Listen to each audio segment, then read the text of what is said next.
안녕하세요. 오늘은 우리 삶에서 정말이지 때려야 뗄 수 없는 주제, 바로 갈등에 대해 좀 깊이 파고들어 볼까 합니다.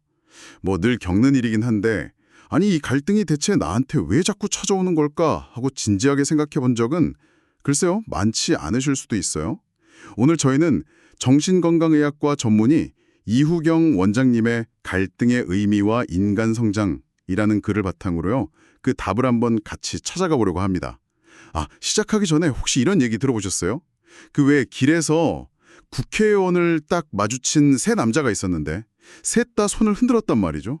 근데 그 이유가 다 달랐다는 거 아니겠어요? 아, 그거 흥미로운데요. 어떤 이유들이었나요? 그러니까 한 명은 그 의원한테 갚을 돈이 생각나서 아유 반가우면서도 약간 좀 부담스러운 마음으로 손을 흔들었고, 또 다른 한 명은 반대로 받을 돈이 있어서 아주 반갑게, 그리고 마지막 한 명은 그냥 아는 사람인가 싶어서 무심코 손을 흔들었대요. 허허, 정말 같은 상황인데 반응이 천차만별이네요. 네, 바로 그거예요. 보세요. 같은 상황, 같은 사람을 봐도 생각하는 게 다 다르잖아요.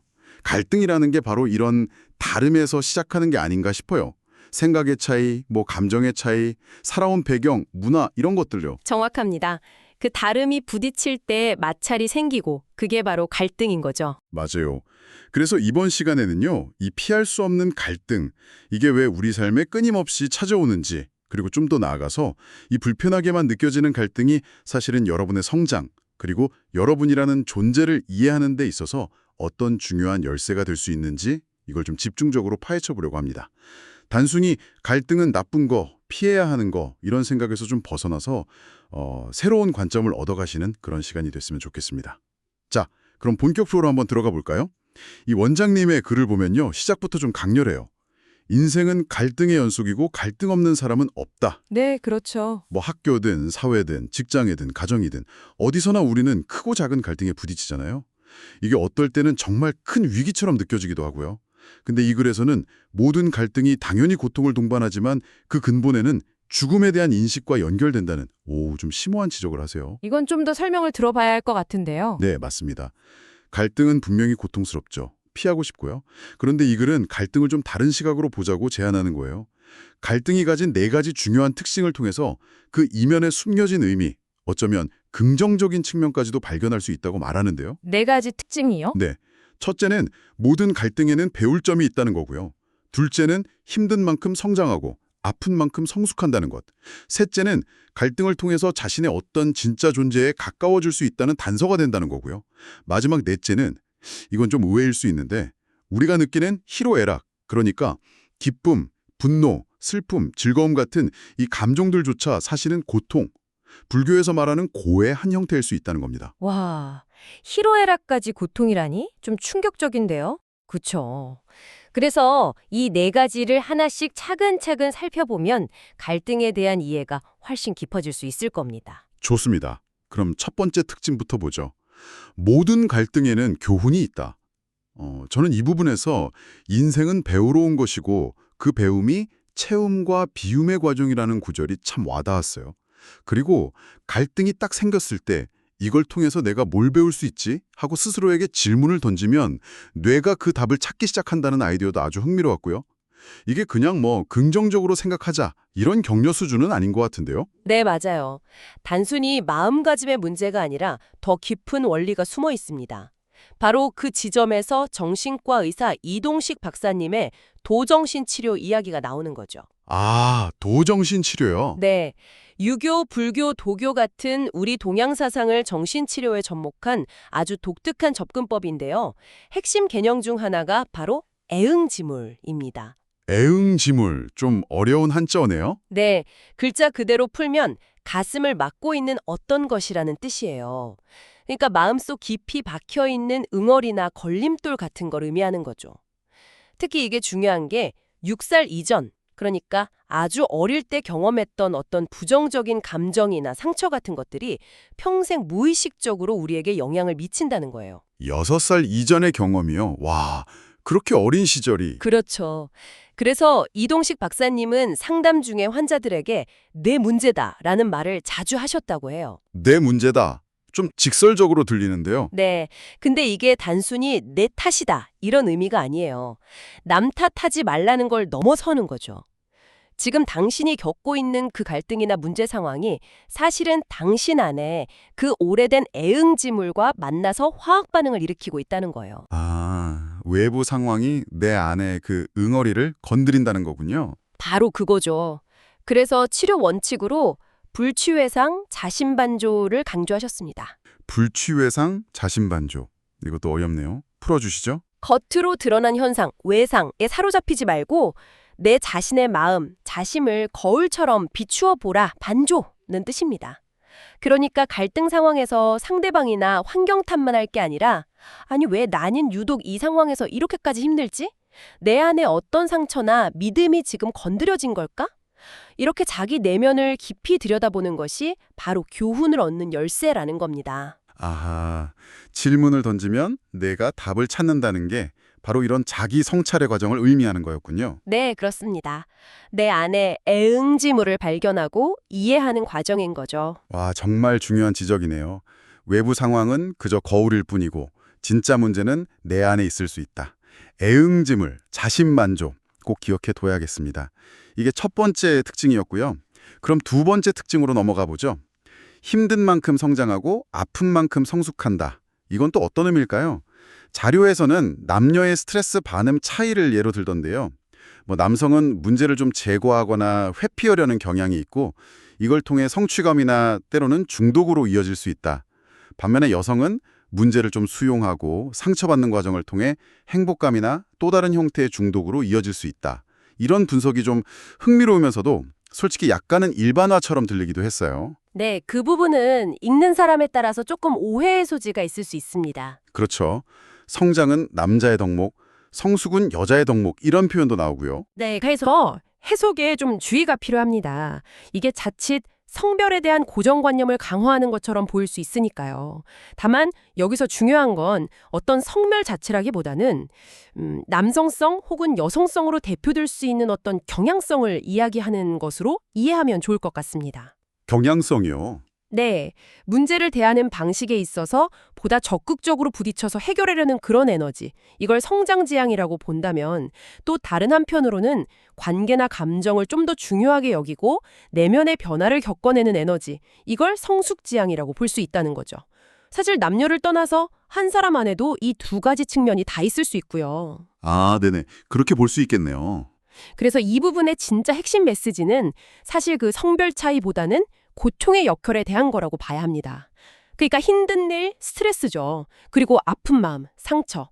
이런 것들 그 자체가 중요한 게 아니라 그것을 통해서 우리가 더 나아질 수 있다는 점이에요. 힘듦은 우리를 더 강하게 만들고 문제 해결 능력을 키우는 일종의 성장의 밑거름이 될 수 있다는 거고요. 그리고 마음의 아픔은 우리 자신과 타인을 더 깊이 이해하고 공감하게 만드는 성숙으로 이끌 수 있다는 거죠. 아, 힘듦은 성장으로, 아픔은 성숙으로. 그렇죠. 중요한 건 고통을 무조건 피하거나 부정할 게 아니라는 거예요. 오히려 이 경험이 나를 어떻게 더 단단하게 만들 수 있을까? 이 아픔을 통해서 내면적으로 어떤 깊이를 더할 수 있을까? 하고 그 의미를 적극적으로 찾는 태도, 그게 중요하다는 겁니다. 고통이 단순한 괴로움이 아니라 변화를 위한 귀한 재료가 될 수 있다? 이 관점은 정말 힘이 되는데요? 네, 피할 수 없다면 그 속에서 의미를 찾는 게 현명한 방법일 수 있겠죠. 맞습니다. 피할 수 없다면 의미라도 찾아야죠. 자, 그럼 세 번째 특징으로 넘어가 보겠습니다. 갈등은 존재 접근하는 단서다. 이건 또 어떤 의미일까요? 좀 철학적인 느낌인데요. 그래서는 이런 비유를 들더라고요. 평소에는 우리가 머리가 있다는 걸 거의 잊고 살잖아요. 무게도 못 느끼고. 근데 두통이 딱 오면 내 머리가 여기 있었지. 그리고 이게 꽤 무겁구나 하고 존재를 확 느끼게 된다는 거죠. 네네. 그런 것처럼 갈등이 아주 심해져야 비로소 나라는 존재 혹은 타인이라는 존재를 아주 절실하게 느끼게 된다는 건데 이게 또 하이데거 철학이랑 연결이 되더라고요. 철학까지 나오니까 조금 어렵게 느껴지기도 합니다. 네, 하이데거 철학이 여기서 아주 중요한 역할을 하죠. 근데 너무 어렵게 생각하실 필요는 없습니다. 조금 쉽게 한번 풀어볼게요. 하이데거는 인간 존재를요, 그는 이건 현존재, 다사인이라고 불렀는데 그냥 돌멩이처럼 가만히 있는 것이 아니라고 봤어요. 세상 속에서 다른 것들과 관계를 맺고 의미를 찾으면서 끊임없이 살아가는 방식 그 자체로 본 거죠. 살아가는 방식이요? 네. 그런데 우리 대부분은 평소에 일상성, 올테길트타이트라는 상태에 깊이 빠져서 살아간다고 했어요. 일상성. 평범한 나날을 말하는 건가요? 그렇죠. 근데 그게 꼭 긍정적인 의미만은 아니에요. 하이데거가 말하는 일상성에 빠져 있다는 건 뭐냐면요. 그냥 남들이 하니까 따라하고 별다른 고민 없이 세상에 이런저런 소문이나 유행, 하이데거는 이걸 잡담, 게레데라고 좀 비판적으로 표현하는데요. 이런 잡담에 휩쓸리고 이것도 저것도 아닌 애매한 태도로 그냥저냥 살아가는 상태를 말합니다. 아, 뭔가 주체적이지 못한 느낌인데요?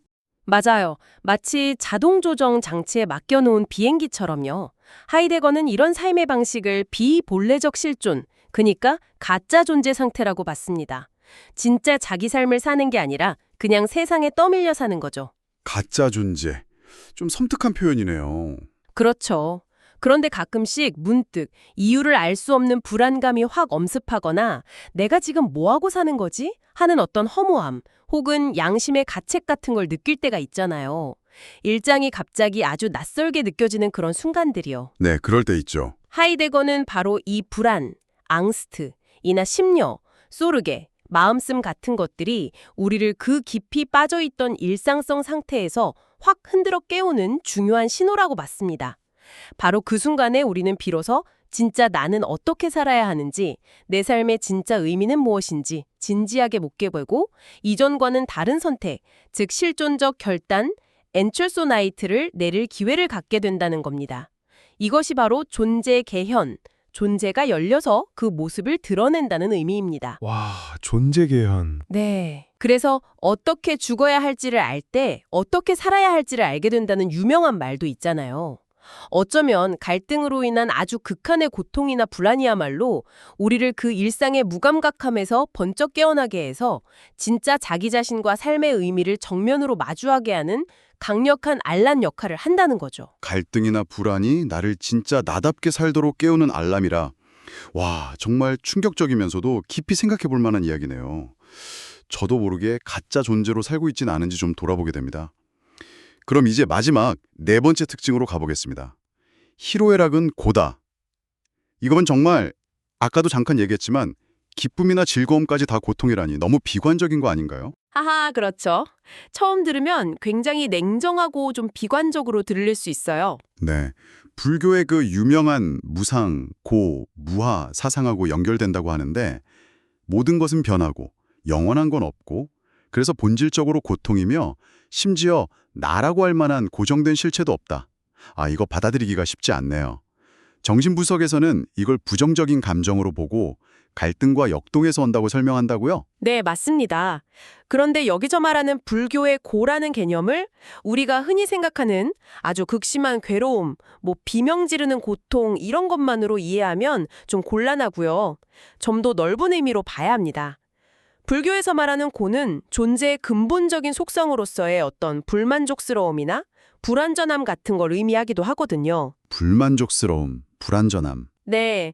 예를 들어 기쁨이나 즐거움도 결국은 어때요? 일시적이고 변하게 마련이잖아요, 무상. 그 즐거움이 사라질 때 우리는 아쉬움을 느끼고 그걸 더 오래 붙잡으려고 할 때 집착이 생기고 또 다른 괴로움이 생기죠. 분노나 슬픔은 말할 것도 없고요. 이런 관점에서 보면 우리가 경험하는 모든 감정의 바탕에는 어떤 식으로든 이 고, 즉 불완전함과 영원하지 않음에서 오는 미묘한 고통의 그림자가 드리워져 있다는 깊은 통찰인 거죠. 아, 기쁨조차도 영원하지 않기 때문에 그 안에 고통의 씨앗이 있다. 이런 말씀이시군요. 그렇죠. 그리고 이 관점은 특히 관계 속에서의 고통을 이해하는 데 아주 중요합니다. 왜 우리는 다른 사람들과 엮이면 유독 힘들 때가 많을까요? 실존주의 철학자 사르트르는 아주 유명한 말을 남겼죠. 타자는 지옥이다. 아, 저도 들어봤어요. 타자는 지옥이다. 네, 타인의 시선, 기대, 판단 같은 것들이 나를 규정하고 속박할 때 우리는 마치 지옥에 있는 것 같은 고통을 느낄 수 있다는 의미죠. 또 도스토예브스키 같은 작가는 소설 속 인물들을 통해서 인간 내면의 아주 어두운 시면과 악마성을 깊이 파헤쳤고요. 그리고 또 빼놓을 수 없는 분이 신학자 라이놀드 니버인데요. 이분은 개인은 도덕적일 수 있지만 집단은 도덕적이지 않다는 아주 날카로운 통찰을 남겼습니다. 개인은 도덕적인데 집단은 아니다. 이것도 의미심장하네요. 네, 이 말들을 한번 종합해보면 뭘까요? 우리는 혼자 있을 때보다 관계 속에 있을 때, 혹은 어떤 집단에 속해 있을 때 훨씬 더 복잡한 감정과 갈등을 겪게 된다는 겁니다. 왜냐하면 관계 속에서는 내 안에 어떤 이기심이나 공격성이 더 쉽게 드러날 수도 있고, 또 집단 속에서는 익명성에 기대서 좀 비도덕적인 행동을 하기도 쉽잖아요. 아니 그렇죠. 나 하나쯤이야 하는 생각이 들기도 하고. 맞습니다. 가족, 친구, 직장, 사회. 우리가 속한 모든 곳에서 이런 역동이 알게 모르게 작용하기 때문에 관계 속에서의 갈등과 고통은 어쩌면 필연적이라는 겁니다. 결국 희로애락이라는 우리의 감정들도 이런 복잡한 관계 역동 속에서 일어나고 변해가고 때로는 우리를 힘들게 하는 뭐랄까 고통의 여러 다른 얼굴일 수 있다는 불교적 통찰과도 연결되는 지점이 있는 거죠. 와, 타자는 지옥이다. 개인은 도덕적일 수 있지만 집단은 아니다. 관계 속에서의 갈등과 고통이 정말 피할 수 없는 현실이라는 점이 더 분명하게 와닿네요. 그렇다면 이 모든 갈등과 고통 속에서 우리는 대체 어떻게 길을 찾아야 할까요? 막막해 느껴지기도 하는데요.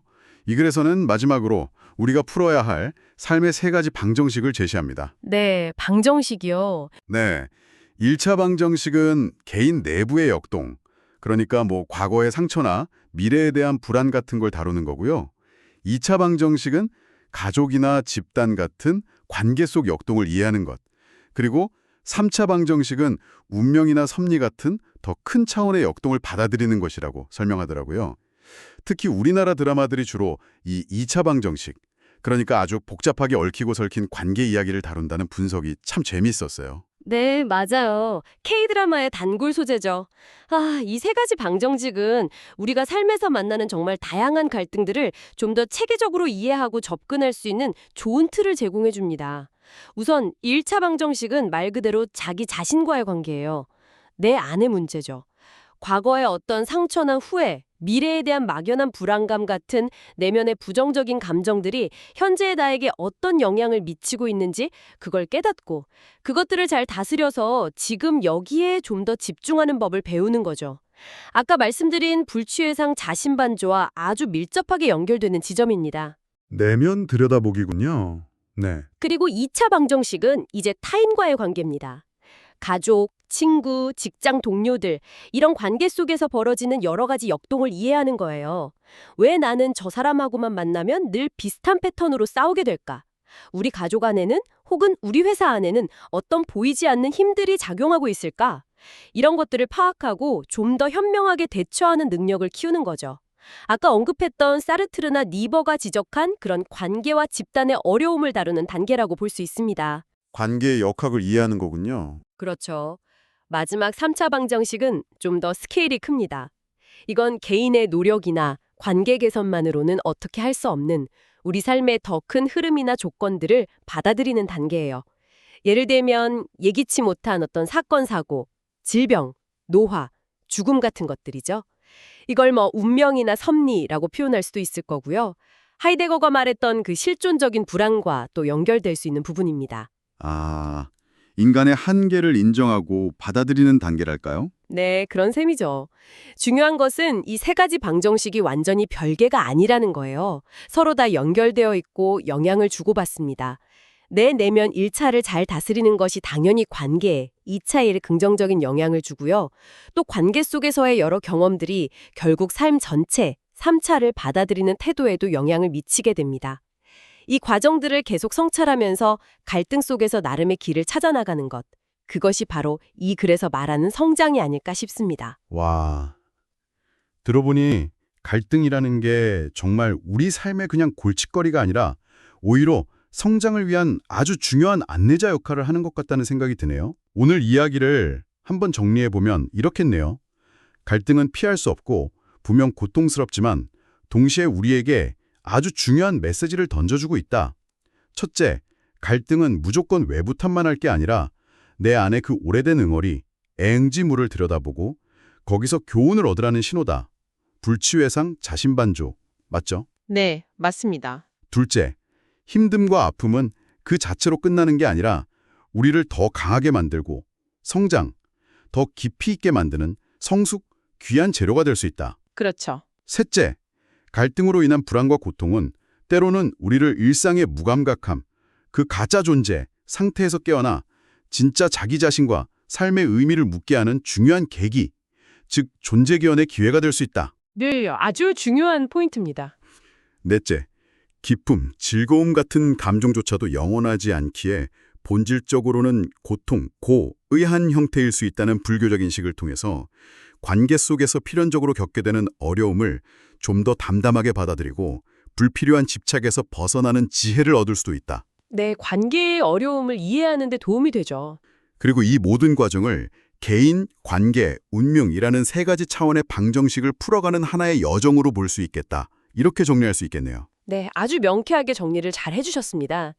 혹시 지금 여러분을 힘들게 하는 어떤 갈등이 있다면 오늘 저희가 나눈 이야기들이 그 갈등을 조금 다른 렌즈로 바라볼 수 있게 돕기를 진심으로 바랍니다.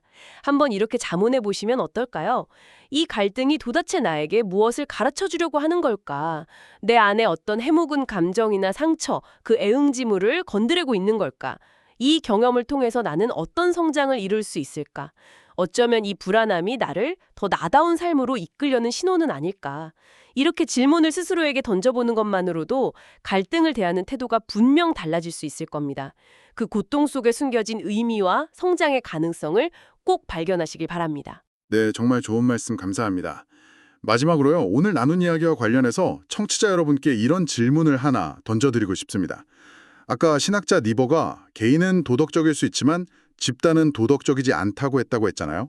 이 말을 다시 한번 곱씹어 볼 때 여러분이 속한 가족이나 직장 혹은 다른 어떤 모임과 같은 집단 안에서 필연적으로 발생하는 여러 가지 역동들, 그리고 때로는 좀 비합리적이라고 느껴지는 상황들 속에서 어떻게 하면 개인으로서의 나의 양심과 가치관을 지키면서도 동시에 그 집단이라는 현실과 건강하게 관계 맺고 공존해 나갈 수 있을까요? 뭐 정답이 있는 질문은 아닐 겁니다. 하지만 이 질문에 대한 여러분만의 답을 찾아가는 과정 자체가 또 다른 아주 중요한 성장의 여정이 되지 않을까 싶습니다. 한번 진지하게 고민해 보시면 좋겠습니다. 저희는 다음 시간에 더 흥미로운 탐구로 다시 돌아오겠습니다.